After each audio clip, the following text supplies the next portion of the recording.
मनु महाराज ने श्रीमद् भागवत महापुराण के अष्टम स्कंद के प्रथम अध्याय के 9वें श्लोक में बड़ा ही दिव्य परमात्मा शब्द की व्याख्या की। वे कहते हैं, येन चेतयते विश्वं विश्वं चेतयते नयम् यो जागर्ति स्यानेऽस्मिन् नायं तं वेद वेदतः। वे कह रहे हैं, जिनकी चेतना के स्पर्श मात्र से विश्व चेतन हो जाता है, किंतु विश्व जिन्हें चेतना का दान नहीं कर सकता, जो इसके सो जाने पर प्रलय में भी जागते रहते हैं, वही परमात्मा है।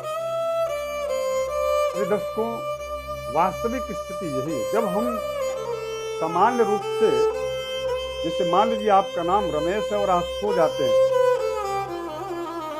आप तो निद्रा में है, लेकिन आपको बुलाने वाला क्या बुला रहा है बोल करके? बुलाने वाला आपको रमेश उठो ऐसा कह करके बुला रहा है। और उसके बाद आप जो है निद्रा में ही आपको किसी ने बुलाया, रमेश नाम लेकर के आपको किसी ने बुलाया, यह आवाज आपके कान में पहुंचती है और आप जो है उठ करके बैठ जाते हैं। अर्थात ठीक उसी प्रकार से यह जो, इसका मतलब ये है कि आप सोए नहीं थे, और यदि आप सोए रहे होंगे तो आपके कानों तक वह आवाज गई कैसे? यही चेतना है। अर्थात इससे भी अद्भुत, ये तो आत्मा की चेतना है। मनु महाराज ने तो यहाँ पर परमात्मा के चेतना की बात कर रहे हैं,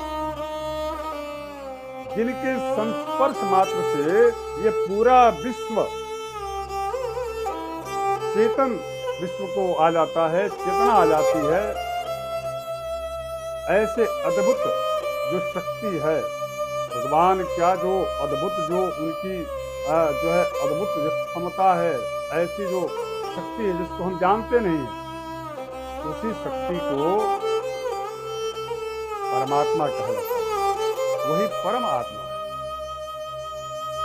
और मनु महाराज ने इसकी व्याख्या करते हुए आगे ये भी कहते हैं कि ज्ञानेस्मिन् नायं तम विवेद वेद सह, जिनको यह नहीं जान सकता, परंतु जो इसे जानता है वही परमात्मा। अर्थात आप तो उसको नहीं जानते कि वो कहाँ है, किस रूप में है। परमात्मा की जो है का जो आपका संस्पर्श है वो कब हुआ, कैसे हुआ, इसका ज्ञात आपको नहीं है, किंतु आपके बारे में उसको पूरी जानकारी है। इसी अदृश्य शक्ति का नाम परमात्मा है। श्रीमद् भागवत जी में परमात्मा शब्द की व्याख्या के साथ साथ में अनेकानेक ऐसे